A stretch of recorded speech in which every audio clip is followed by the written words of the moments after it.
YCP తమ రాజకీయ స్వలాభం కోసం ఎవరినైనా సరే నీచంగా మాట్లాడటంలో కావచ్చు, ఎవరి మీదైనా సరే తప్పుడు ప్రచారం చేయడంలో కావచ్చు, చాలా దిగజారిపోతుంది అని చెప్పొచ్చు. ఈ మాట ఎందుకు అంటున్నాను అంటే, దేవాంశు అందరికీ తెలుసు, చంద్రబాబు నాయుడు గారి మనవడు దేవాంశుని కూడా వదలనటువంటి వైసీపీ అండి, ప్రచారం కోసం, నీచమైనటువంటి ప్రచారం కోసం. ఎంత నీచమా అండి. వివరాల్లోకి వెళ్ళినట్లయితే, రాజకీయాలు అనేవి ఎక్కడైనా చేసుకుంటారండి, సరే సాధారణం అవన్నీ కూడా. రాజకీయాల్లో ఉన్నటువంటి వాళ్ళు ఒకరినొకరు విమర్శించుకోవటం సర్వసాధారణం అండి. వైసీపీ వచ్చిన తర్వాతే, వైసీపీ పార్టీ ఆవిర్భవించిన తర్వాతే ఒక నీచ సంస్కృతి వచ్చిందని చెప్పొచ్చు. ఇంట్లో ఉండేటటువంటి ఆడవారిని చులకనగా మాట్లాడటం, ఇంట్లో ఉండేటటువంటి వారిని హేయంగా మాట్లాడటం, ఇంట్లో ఉండేటటువంటి పిల్లల్ని సైతం రాజకీయాల్లోకి తీసుకొచ్చి విమర్శించడం, ఇవన్నీ కూడా వైసీపీ వాళ్ళు వచ్చిన తర్వాతే పుట్టాయి. రాజకీయాల్లో ఎక్కడైనా చేసుకోవచ్చండి, సర్వసాధారణం. ఒకరికొకరు రాజకీయాలు చేసుకోవటం అంటే, రాజకీయాల్లో ఉన్నటువంటి వాళ్ళు, ప్రత్యర్థులుగా ఉన్నటువంటి వాళ్ళు ఒకరికొకరు విమర్శించుకోవటం అంటే సర్వసాధారణం అండి. రాజకీయాలు అనేవి ఒక ఐడియాలజీ మీద ఉండాలి, వ్యక్తుల మీద మాత్రం కాదండి. అది కూడా చిన్న పిల్లల మీద అయితే అస్సలు కాదని చెప్పొచ్చు. కానీ ఇంట్లో కుటుంబ సభ్యుల జోలికి, ప్రధానంగా మహిళల జోలికి, చిన్నపిల్లల జోలికి రావడం అనేది అనైతికం, నీచం కూడా అండి. ఎందుకంటే ఎవరికైనా కుటుంబం అంటే ఒక భావోద్వేగం. మరి ఇక్కడ వీళ్ళ రాజకీయాన్ని ఏమని పిలవాలండి, ఏమని అనాలి? ఎందుకంటే సాధారణంగా ఇంట్లో కుటుంబ సభ్యుల్ని, మహిళల్ని తీసుకొచ్చి మాట్లాడటం అనేది ఏమాత్రం కూడా సమంజసం కాదండి. ఈరోజు నారా చంద్రబాబు నాయుడు గారి మనవడు, అలాగే లోకేష్ గారి కొడుకైనటువంటి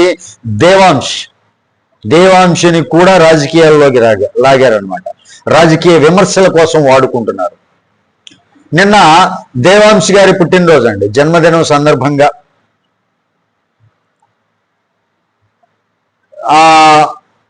అది ఒక పాజిటివ్ సందర్భం అనుకోవచ్చు. కానీ అది ఎలా నెగిటివ్ గా మారిందో మనం చూడాలండి. సాధారణంగానే వాళ్ళ స్వామివారి పట్ల అపారమైనటువంటి భక్తి శ్రద్ధలు కలిగి ఉంటారు.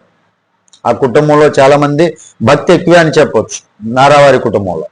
కాబట్టి ప్రతి జన్మదినానికి తిరుమల స్వామివారిని దర్శనం చేసుకోవడమే కాకుండా అక్కడ ఆ రోజు అన్నదానం కూడా, ఖర్చు కూడా వెళ్ళే భరించడం, సుమారు 44 లక్షల రూపాయలు. ఈ సంవత్సరం కూడా 13వసారి అన్నదానం చేశారు.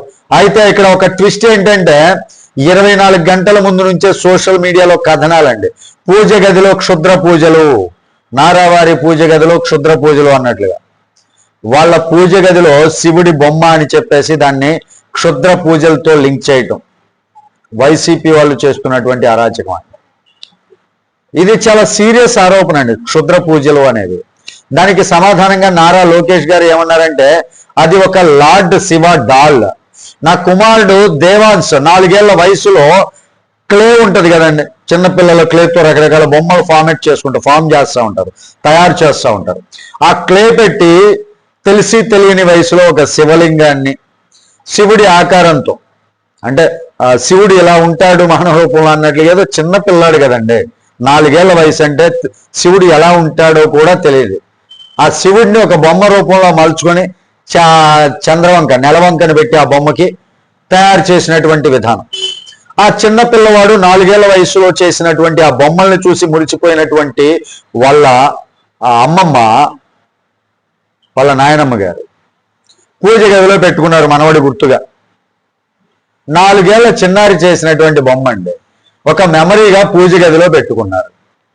అయితే ప్రతి కుటుంబంలో సర్వసాధారణం, చిన్నపిల్లలు ఏదైనా చేస్తే దాన్ని మనం కూడా దాచిపెట్టుకుంటాం, దాన్ని కూడా గుర్తుగా, పలాని వయసులో నా పిల్లవాడు, పలాని వయసులో నా కొడుకు లేదా నా ఇంట్లో పిల్లలు ఈ బొమ్మ చేశారు, ఎంత ముద్దుగా చేశారు అని గుర్తుగా అట్టి పెట్టుకుంటాం మనందరం కూడా, ఏది చేసినా సరే. కానీ అదే ఇప్పుడు ట్రోల్ అవుతుందండి. డివోషన్ నీడ్స్ నో ఎక్స్ప్లెనేషన్ అని లోకేష్ గారు చెప్పడం కూడా గమనించాల్సిన విషయం. భక్తి అంటే వ్యక్తిగతం అండి, అది రాజకీయాలకి సంబంధం లేదు. ఇది మనం ఆలోచించాల్సినటువంటి అసలు ప్రశ్న. ఎక్కడికి వెళ్ళిపోతుంది రాజకీయం? నీచంగా చిన్నపిల్లలు చేసినటువంటి బొమ్మల మీద కూడా రాజకీయమేనా? వైసీపీ వాళ్ళు కొద్దిగా ఆలోచించాలండి. రాజకీయం చేయొచ్చు, కానీ ప్రతి దాన్ని రాజకీయంగా తప్పుడు దారిలో విమర్శించడం అనైతికం అండి. చిన్న పిల్లవాడిని కూడా టార్గెట్ చేయడం అది రాజకీయాల బలహీనత కాదా? ఇంకా రాజకీయాల్లో పోటీ చేయాలంటే చూడాల్సిందేంటి, చెప్పాల్సిందేంటి, బయటికి విమర్శించాల్సిందేంటి? ప్రజా సమస్యల మీద మాట్లాడాలి, అసెంబ్లీలో చర్చలు చేయాలి, పాలసీ విధానాల మీద మాట్లాడాలి, ఇవన్నీ ఉండాలి. కానీ సోషల్ మీడియా ట్రోలింగ్, వ్యక్తిగత దాడులు ఇవి ఎంతవరకు ఉపయోగపడతాయి రాజకీయాలకి? ఇంకో యాంగిల్ చూసినట్లయితే ఇది ఒక స్ట్రాటజీనా, లేక ఏదో రకంగా తెలుగుదేశం పార్టీ మీద బురద చల్లేసేయాలి అనేటటువంటి కంగారా?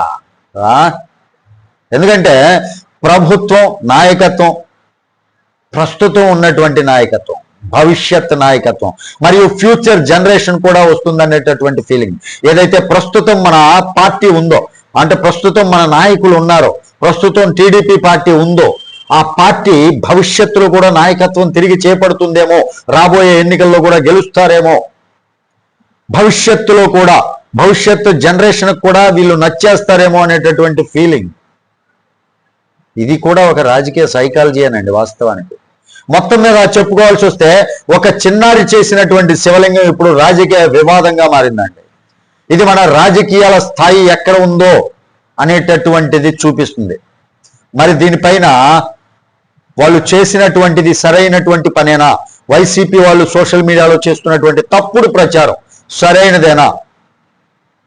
లేదా వాళ్ళు రాజకీయంగా భయపడి ప్రతి ఒక్కరిని విమర్శించాలి అనే కంకణం కట్టుకున్నారా? మరి దీనిపైన మీ విలువైనటువంటి అభిప్రాయాన్ని కామెంట్ రూపంలో తెలియజేయండి. వీడియో నచ్చితే లైక్ చేయండి, ఛానల్కి సబ్స్క్రైబ్ చేసుకున్నాను కొంచెం సపోర్ట్ చేయండి. Thank you. జై హింద్.